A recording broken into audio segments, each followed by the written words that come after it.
Story of Samson and Delilah. Once upon a time, in a land called Israel, there lived a man named Samson. God had chosen him to be a special leader and protector of Israelites, and he was a very strong man, all because of his thick hair that had incredible strength. One day he met a very beautiful woman, whose name was Delilah, and she was also not a good woman.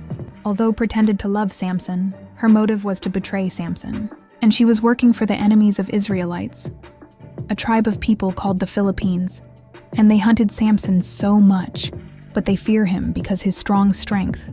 Delilah was so much interested to know where the Samson strength comes from.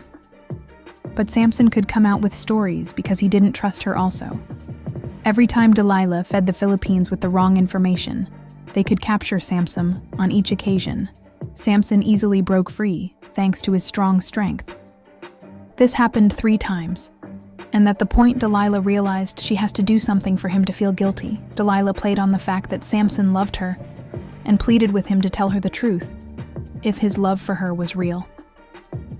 Finally, Samson gave in and told her the truth, that his great strength was in his hair, which he had never cut it off, while Samson got into a deep sleep. Delilah called a servant and made him cut Samson's hair. When Samson woke up, he felt so weak and powerless. Then Delilah called the Philistines to come and attack Samson without any trouble. Samson was so mad that Delilah had betrayed him, and regretting trusting her. The Philistines beaten Samson and imprisoned him, and they also gouged out his eyes. But every day his hair slowly started growing again.